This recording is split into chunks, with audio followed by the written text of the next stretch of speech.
بسم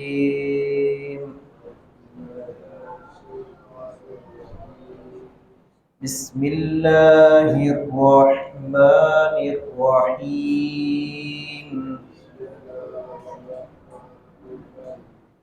قل إن ربي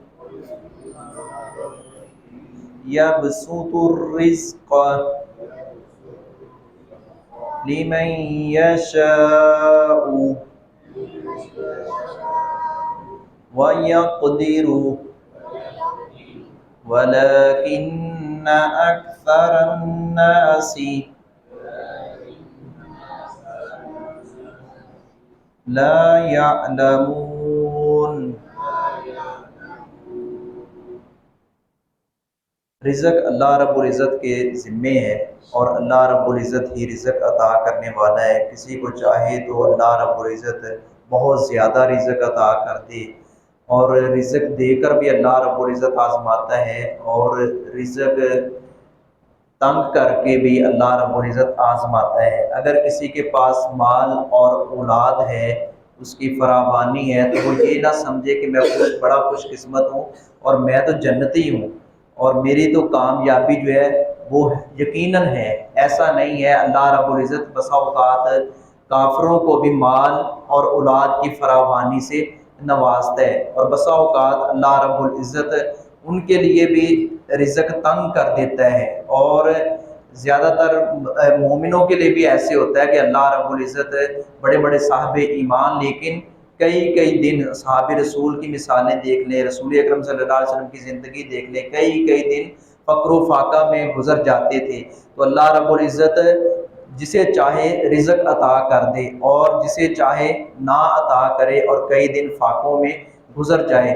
پچھلی آیات میں ہم نے پڑھا تھا تو کافروں نے کہا کہ اگر قیامت قائم ہو بھی گئی تو انہوں نے دنیا کی زندگی کو آخرت پر قیاس کیا کہ جیسے ہم دنیا میں آسودہ حال اور خوشحال ہیں، اسی طرح آخرت میں بھی ہم خوشحال ہی ہوں گے. جبکہ آخرت جو ہے وہ دارالامتحان ہے، دنیا جو ہے دارالامتحان ہے اور آخرت دارالجزا ہے. فرق ہے، یہ جہان الگ ہے، وہ جہان الگ ہے.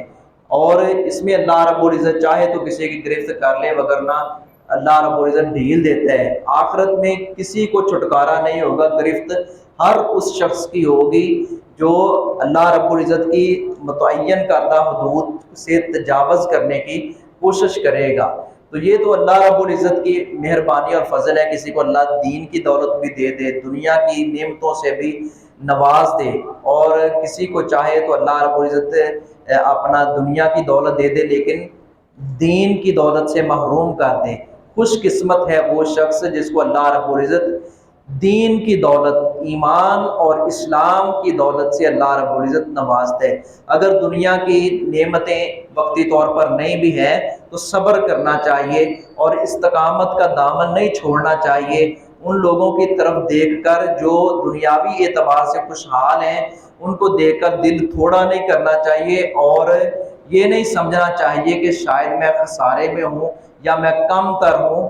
اللہ رب العزت اگر وہ شکر کرے گا اور صبر اور استقامت کا مظاہرہ کرے گا تو اس کے بدلے میں اللہ رب العزت کل قیامت کے دن اس کو خوشحال بھی کرے گا، اور قیامت کے دن اللہ رب العزت پیارے نبی کی شفاعت بھی نصیب فرمائے گا اور اسی طرح نعمتوں سے مالا مال فرمائے گا. قل ان ربی، کہہ دیجئے ان بلا شبہ ربی میرا رب، یبسطو کشادہ کرتا ہے الرزق، رزق